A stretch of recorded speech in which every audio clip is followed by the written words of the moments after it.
Ben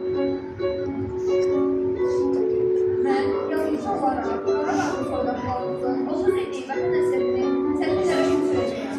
Dünyanın Qarabağ üçün ədalətə səsləyirəm. Müzəffər ordumuzun qüvvətini, qalib ordumuzun vətən sevincini, ailə başqalarının qüvvətini, qətiyyətini təmin edirəm.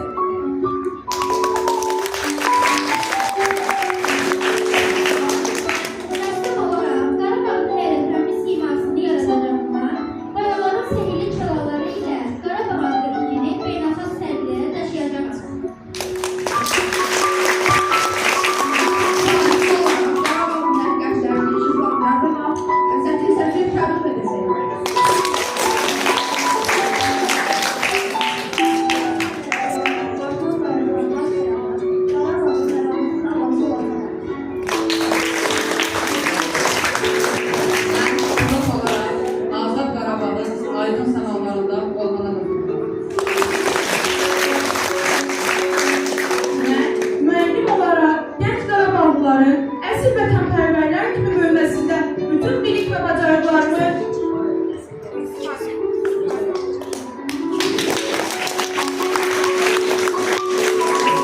Ben Tribunal olarak Qarabağ seyircileri dünyaya satıracağım. Şöyle gençlerden, ev işçiler derdi sağlam. Vətən əsərdə məhkum edilən Qarabağlıları yuxarı uğrunda mübarizə aparacağım.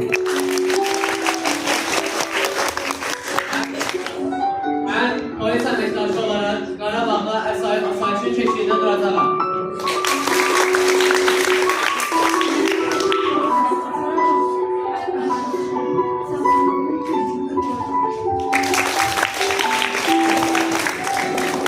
Mühendis olarak bütün dünyanın gözü önündə barbarcasına məhv edilər, yerlə yeksan edilər Qarabağ şəhərlərini yenidən tikib quracağam, abadlaşdıracağam.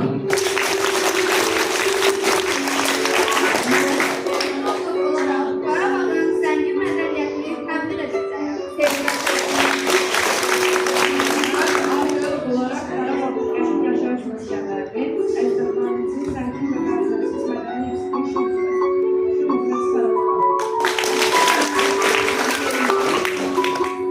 Əzəli bərbərlik kültürümüzün hər daşlı qarasını qarış-qarış oxuyacağam. Biolog olarak əsrarəncil Qarabağ təbiətinin, zəngin heyvanat aləminin və minbir dərdin dərmanı olan şəfalı bitkilərini araşdıracağam və tədqiq edəcəm.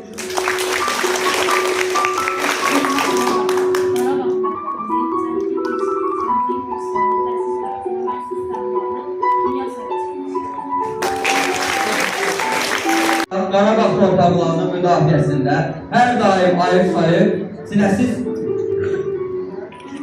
düşmənə səfər, sinəsiz sipər olacağam. Canım qanım bahasına doğma yurdumu göz bəbəyim kimi qoruyacağam.